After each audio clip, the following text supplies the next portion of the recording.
Arizona, homeowner's best friend. Are there any drawbacks to a wicking garden? Well, it really depends on the individual. For me, building a wicking bed is a little more expensive than a traditional bed because of the pond liner and the medium that you use for your reservoir.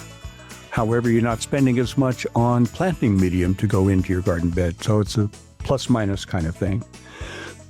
The construction is a little bit more challenging than a traditional bed in that you have the pond liner, you have the rock, you have the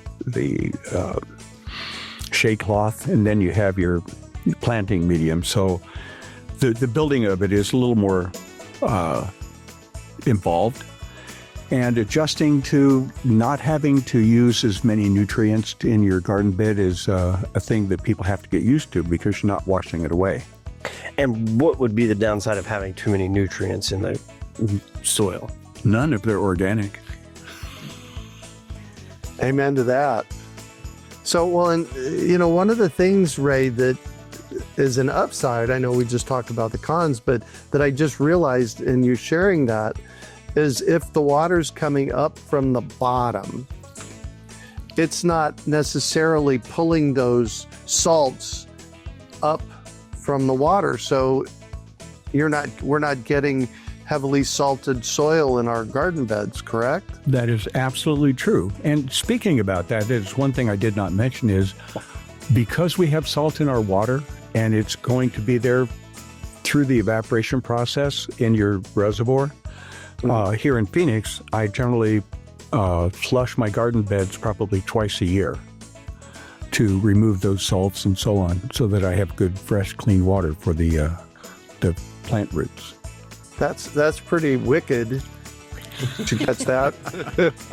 That's pretty wicked that the salts aren't coming up and we can just rinse them away. That is, in growing food in the desert, that is a huge plus. I agree. Yeah. So do you do this at the same time you're flushing your water heater, getting all the minerals out, or how do you flush the garden? Because I'm picturing the perforated PVC through the quarter minus, and you've got the overflow. Do you just run it 20 extra minutes and let it overflow? And that's basically the idea. It will, because my overflow is a half-inch inside diameter plastic tube that is the height of my reservoir. The water coming in from the hose going into the reservoir will push in a lot more water than will come out at the same pressure. So the water builds up, cleans everything out, and as it drains out, it pushes out those salts, the minerals, and any debris that may have collected.